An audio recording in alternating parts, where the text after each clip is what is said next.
Yo, what's up, family? Before we start the video, please leave a like, subscribe, and share to any and everyone that you can. Just read out there a little bit more. With that being said, let's get right into the video. All right, how y'all doing? I hope y'all doing good. If you're new here, welcome. If you're not, make sure you take your shoes off before you come in the house. And in today's video, we will, of course, be talking about the Celtics first-round pick, Baylor Scheierman. Scheierman is a 6'7", 205-pound, 23-year-old out of Creighton who also spent a couple seasons at South Dakota State. Last season, he averaged 18.5 points, 9 rebounds, and 4 assists on 45% from the field, 38% from 3, and 87% from the line. He's a do-it-all offensive player, and the first thing we will be looking at is his most redeeming NBA quality, which is his shooting. Scheierman is an elite shooter any way you slice it. Once again, 38% from 3, but on 8.3 attempts per game, which was in the 99th percentile. His 3.1 threes made per game last season was 15th in the nation. He can shoot any way you want him to. He can shoot with his feet set or unset, hit drifting shots, and he's really good on those flyby threes when he pump fakes. 82.7% of his threes were assisted on. He shoots 47% in the corner and 35% from above the break, and he shoots 49% overall on uncontested catch and shoots. Coupling that with shooting 48% on transition threes, 41% off screens, 54% as a pick and roll handler, and 41% off handoffs. Any way you want Scheierman shooting threes, he can do that for you. Got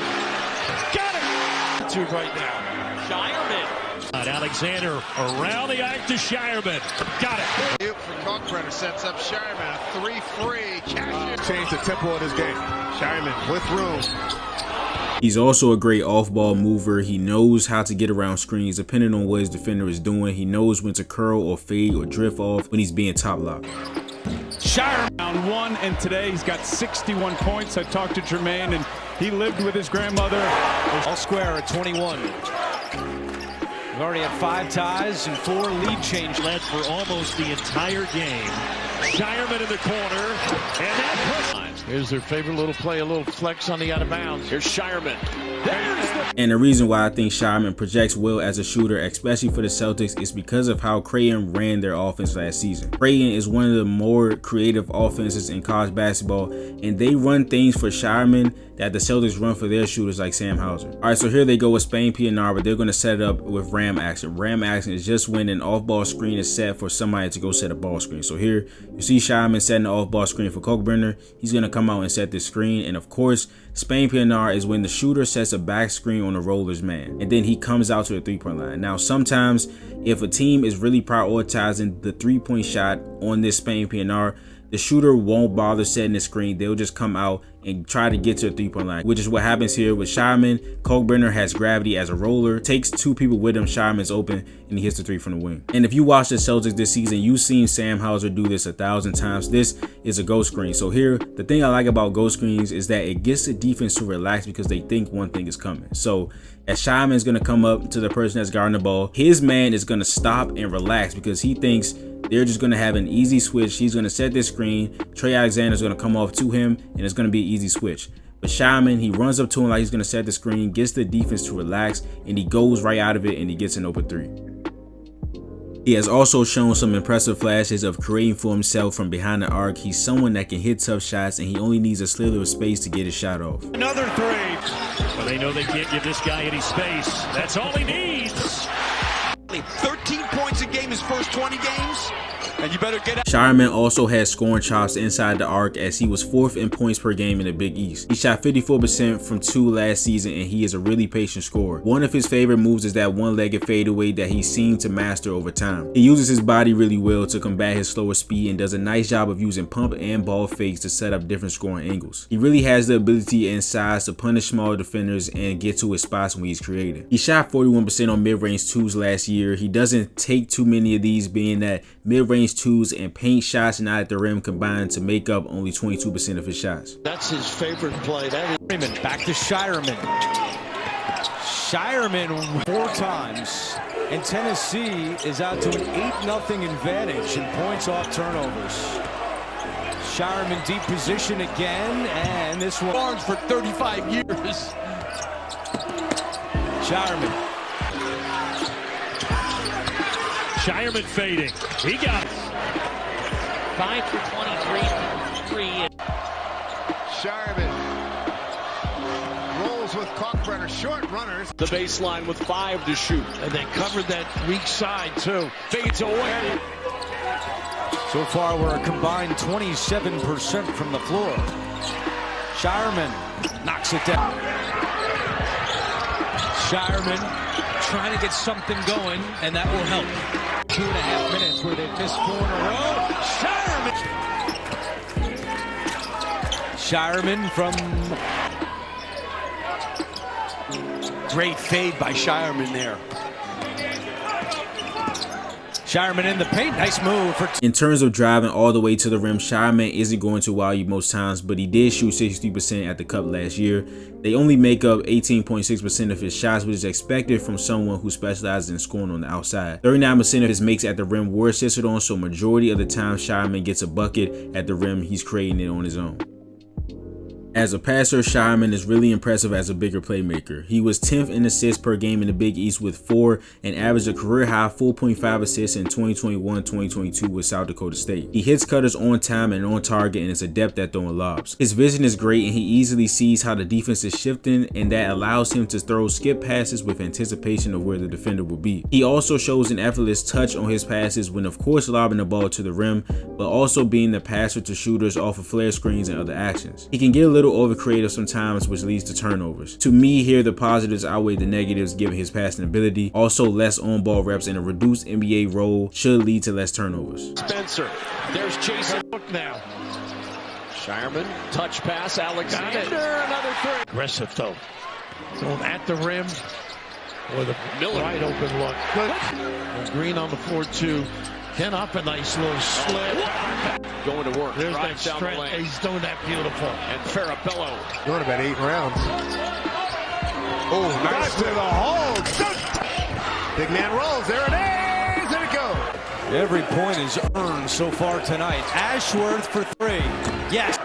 You would say he's given enough. Now look at this. Nobody.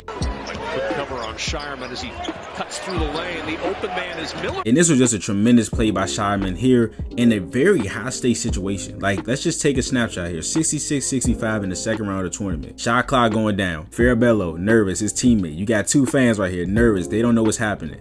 And I said before, he does a nice job of seeing and reading where the defense is shifting, right? So he is getting double team, of course, and then he's gonna discard Kusanon to at least just get his vision towards the basket, right? And this is N'Faly Dante here. He's the center for Oregon. As soon as he shifts to Jason Green, the pass is gone. The moment that Scheierman sees Dante going to Jason Green, the pass is in the air and the lob to Kalkbrenner for the score.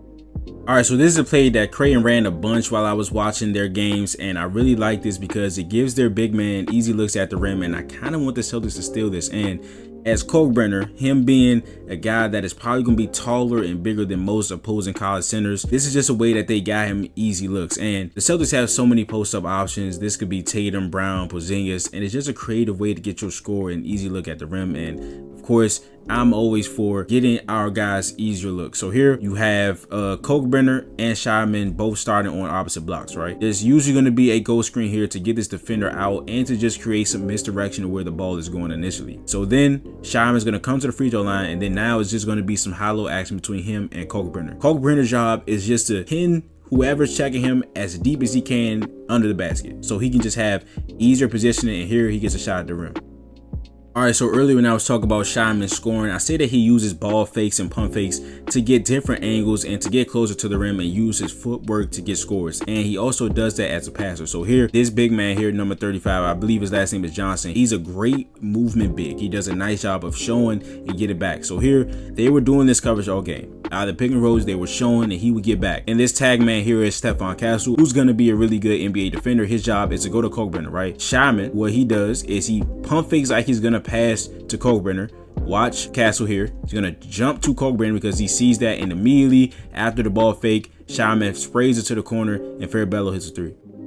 This video is brought to you by PrizePicks. PrizePicks is America's #1 daily fantasy sports app with over 5 million active members. PrizePicks is the easiest and most exciting way to play daily fantasy sports. Unlike other apps, on PrizePicks, it's just you against the numbers. All you have to do is pick more or less on 2 to 6 player stat projections and watch the winners roll in. Get in on the daily action with your friends and become part of the PrizePicks community today. Download the PrizePicks app today and use code CLNS for a first deposit match up to $100. That's code CLNS on PrizePicks Prize Picks for a deposit match up to $100. Pick more, pick less, it's that easy. With the finals over, the hoops action doesn't stop on Prize Picks. Women's basketball is still heating up, with stars like Caitlin Clark and Angel Reese looking to make names for themselves alongside greats like Brianna Stewart and Aja Wilson. You could win up to 100 times your cash watching them ball out. If you're looking for promotions, Prize Picks has got you covered every week, from lowering select players' stat projections on Tuesday to help your lineup hit, or getting your entry fees back if you have a losing lineup on Fridays. I've been using Prize Picks for about 2 years and I've made a pretty penny in that span. I've only been doing men's basketball and football in the past, but with the rise of women's basketball, I think it's time for me to get into that. I remember making my first $10 deposit and receiving an instant $10 bonus. If you have the skills, you can play for a shot at turning your $10 into $1,000. Once again, download the Prize Picks app today and use code CLNS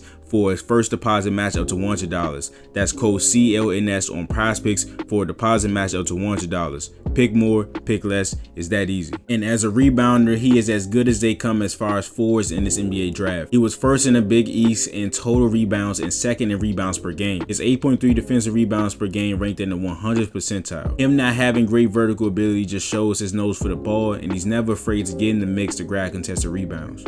Taylor, the offensive rebound, missed the putback, and Scheierman fouls in a game, let alone in a half, to Newton. He'll back up for three. That won't go. Scheierman with the rebound. And something that I really love about Scheierman is when he gets defensive rebounds, his playmaking shines. He has the skill set and the confidence to immediately initiate offense when he gets a board, and it was a big part of Creighton's offense.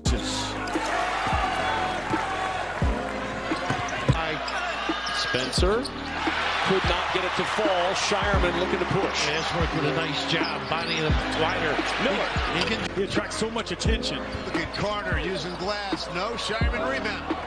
Blue Jays run. They got numbers too. In the corner, Farabella. Big corner three. Yes. Three. No.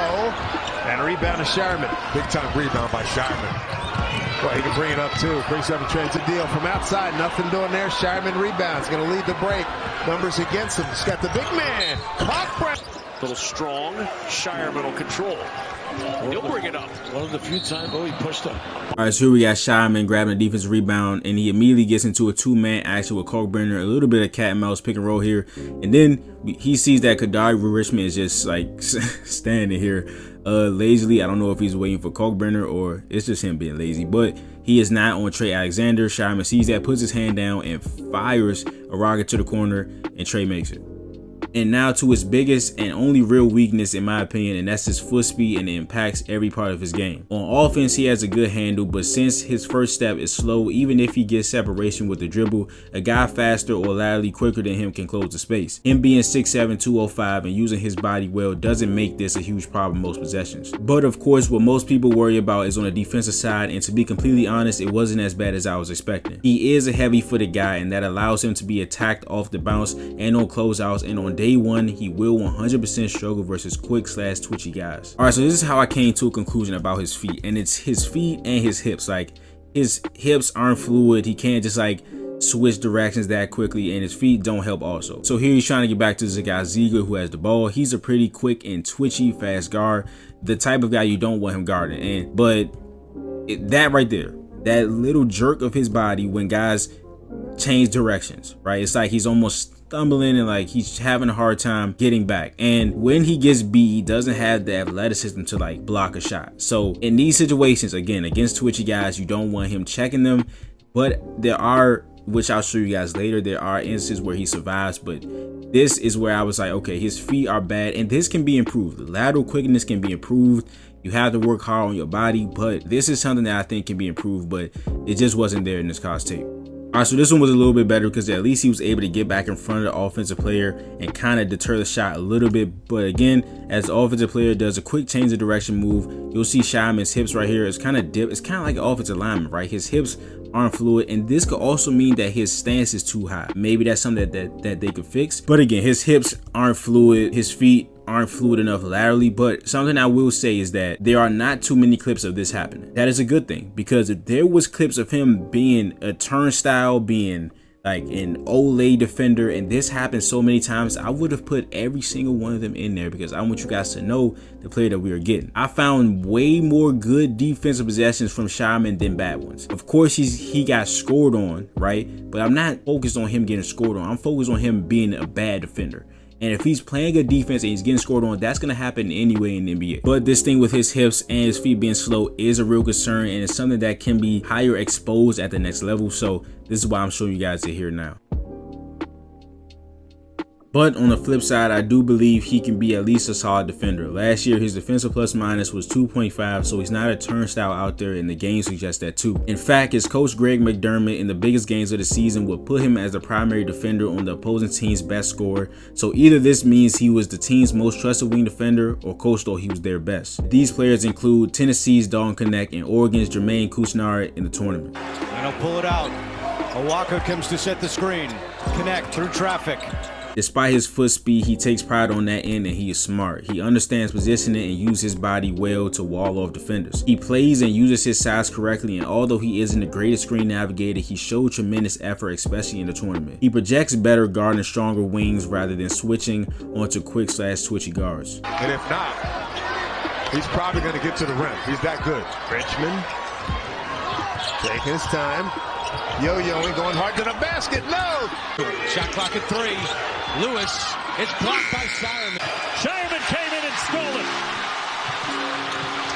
And he takes it over. Got away with one there. Crowd certainly thought he did. Armstrong, the pivot at the free throw line. Back to Dixon, 9 to shoot. Administrative assistant, associate head coach, gets the head coaching job after sterling work at St. Peter's. In the corner, clean look. Count it. Going to work against Scheierman. In the paint. Nice play by Per game. But that is a video. If you enjoyed it, please leave a like, subscribe, and share it to any and everyone that you can. Just reach out there a little bit more, and please comment down below your thoughts about Baylor Scheierman. But this is Nick. I'll see you guys in the next video. Peace.